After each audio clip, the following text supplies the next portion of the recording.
பெருகுவார்கள், அறிவும் பெருகிப்போம் என்றான். கண்களை மூடுவோம். நல்ல தகப்பனே, சர்வ வல்லமையுள்ள எங்கள் ஆண்டவரே, இந்த அருமையான நாட்களுக்காக உமக்கு ஸ்தோத்திரம். நேற்றையிலிருந்து இம்மட்டுமே உம்முடைய கிருபை, இரக்கம், தயவு எங்களோடு கூட இருப்பதற்காக உமக்கு நன்றி. இப்பொழுதும் தேவனாகிய கர்த்தர் இந்த மாலை வேளையில் எங்களோடு கூட இடைபடுவீராக. உடைய வார்த்தைகளை அனுப்புவீராக.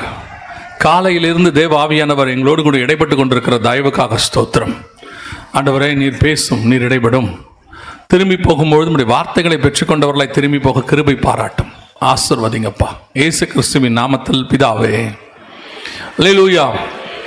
தானியேல் புஸ்தகம் 12ஆம் அதிகாரம் 4வது வசனத்தில் ஆண்டவர் முத்திரைகளின் புஸ்தகத்தை குறித்து சொல்லுகிறார். ஒரு புஸ்தகம் முத்திரை போடப்படுகிறது என்று சொல்லி நாம் பார்க்கிறோம்.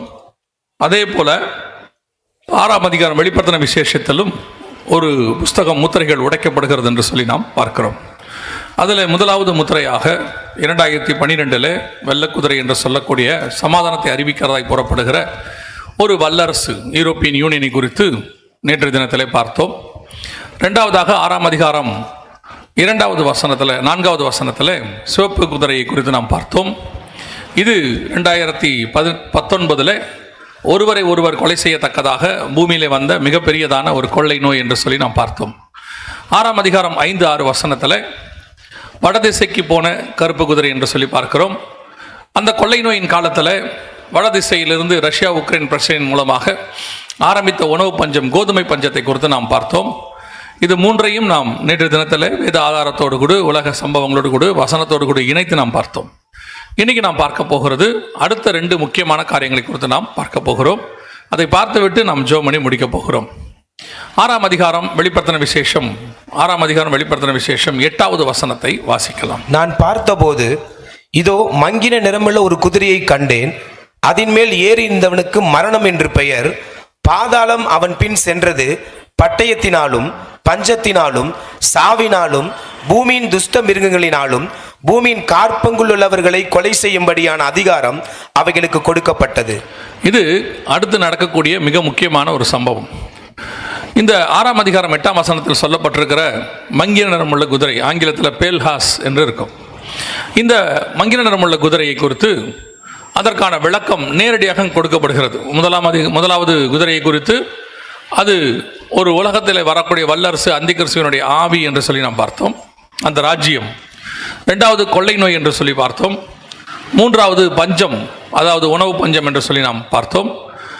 இது அடுத்து வரக்கூடிய மிக முக்கியமான மரணம், உலகத்தில் வரக்கூடிய ஒரு மிகப்பெரிய கலாமிட்டி அல்லது ஒரு மிகப்பெரிய ஒரு காரியத்தை ஆண்டவர் அங்கே சொல்லி இருக்கிறார்.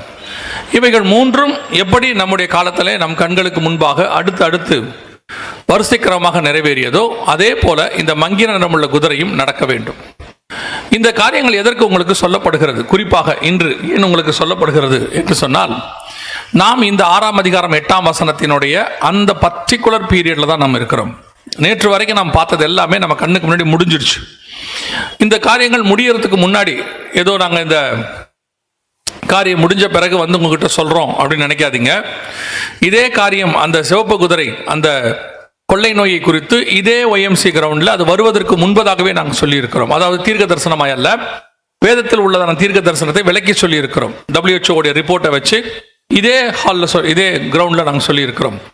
எதற்காக நாங்கள் இதை இப்போ சொல்கிறோம் அப்படின்னா, நாங்கள் சொன்னது நடக்குது அதுக்காகலாம் இல்லவே இல்லை. உங்கள் விசுவாசத்திற்காக வேதத்தில் சொல்லப்பட்ட வார்த்தைகள் எல்லாம் எப்படி 100% நிறைவேறியதோ இனி வரப்போகிற காரியங்களும் நிறைவேறுகிறது. அவர் சொன்னவைகள் ஒன்றும் ஒளிந்து போகவில்லை. இவைகள் எல்லாம் எச்சரிப்பாக கொடுக்கப்படுகிறது. இது உங்களுக்காக ஏதோ ஒரு செய்தியாக சும்மா சொல்லிட்டு போவதற்காக அல்ல.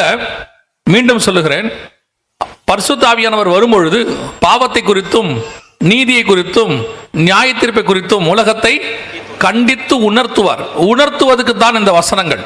வெறும் பாவத்தை குறித்து மட்டுமல்ல, நீதியை குறித்து மட்டுமல்ல, நியாய தீர்ப்பை குறித்தும் அங்கே இருக்கும்.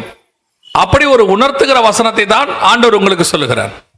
எனவே இந்த காரியத்தையும் இப்பொழுது நடக்க போகிற இந்த சம்பவமும் நம் கண்களுக்கு முன்பாக நடைபெற்றுக் கொண்டிருக்கிறது.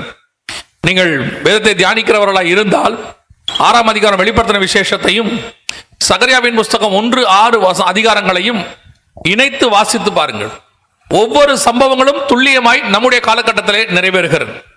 ஆண்டவர் எழுதி கொடுத்திருக்கிறார், அதை விளக்கியும் கொடுக்கிறார். யாருக்கும் கிடைக்காத ஸ்லாக்கியம் நம் கண்களுக்கு முன்பாக நடக்கிறதை ஒரு ஆதாரத்தோடு கூட காட்டுகிறார். இவ்வளவும் ஆண்டவர் நமக்கு சொல்லுகிறார். நம்ம கிட்ட அவர் கேட்கிறது ஒன்னே ஒண்ணு, இவைகளை பார்த்து நீ ஆயத்தப்படு என்று மட்டும் சொல்லுகிறார். ஆனால் அப்படி ஆயத்தப்பட மாட்டோம் என்றால் அதற்கு பேர் தான் உணர்வில்லாத இருதயம் என்று அர்த்தம். மத்திய 24, 37, 38 வாசிக்கிறபடி வெள்ளம் வந்து வாரிக்கொண்டு போகும் அளவும் அவர்கள் எப்படி இருந்தார்களாம்? உணர்வில்லாமல் இருந்தார்களாம். அதே நிலைமைதான் இன்னைக்கு திருச்சபைக்கு, கிறிஸ்தவர்களுக்கு, ஆவிக்குரியவர்களுக்கு. வசனம் தெரியும், ஊழியம் பண்றோம், எங்களுக்கு எல்லாம் தெரியும் அப்படிங்கிறதான ஒரு ஸ்பிரிச்சுவல் ப்ரௌட்னஸ், ஒரு ஆவிக்குரிய பெருமை இருக்கிறது. அதனுடைய விளைவு என்ன? எனக்கு தெரியும், எங்களுக்கு தெரியாதா, எங்களுக்கு தெரியாத ஒரு விஷயமா? அதுல இந்த படிப்பு வந்து சேர்ந்து கொள்கிறது. நாங்க படிச்சிருக்கிறோம், நாங்க அப்படி பண்ணிருக்கிறோம். இப்பவும் சொல்றேன், நாம் கற்றது கைமண் அளவு, கல்லாதது உலக அளவு. நமக்கு தெரிஞ்சதெல்லாம் வேதாகமத்தில் இருக்கிற அந்த சமுத்திரத்திலிருந்து சில டிராப்ஸ், அவ்வளவுதான். எவ்வளவுக்கு எவ்வளவு நீங்கள் உங்களை தாழ்த்தி தேவனுக்கு முன்பாக பணிகிறீர்களோ அவ்வளவுக்கு அவ்வளவு நீங்கள் தப்பித்துக் கொள்வதற்கு வழி இருக்கிறது.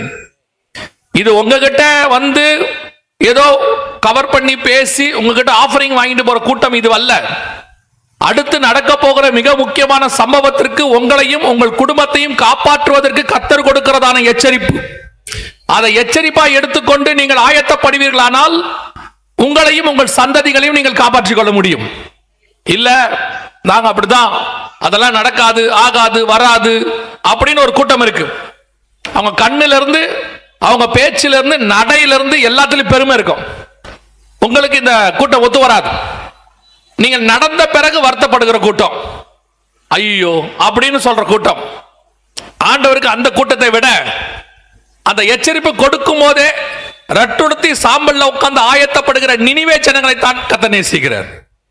ஒரு அழிவு வரப்போகிறது அல்லது ஒரு நியாய தீர்ப்பு வரப்போகிறது என்று இஸ்ரவேலிலே உள்ள ராஜாக்களுக்கு சொல்லும் போது கர்த்தருடைய வார்த்தையை அசட்டை பண்ண அந்த ஜனங்களுக்கு முன்பாக புறஜாதியார் என்று அழைக்கப்பட்ட நினிவே ஜனங்களோ கர்த்தருடைய வார்த்தைக்கு செவிசாய்த்தார்கள் என்று சொல்லி பார்க்கிறோம். வேதத்தை கையில் வைத்திருந்த இஸ்ரவேல் ஜனங்களுக்கு இல்லாத ஒரு உணர்வு வேதமே இல்லாத நினிவே ஜனங்களுக்கு இருந்தது. அதுதான் இப்பொழுது நடைபெற்றுக் கொண்டிருக்கிறது.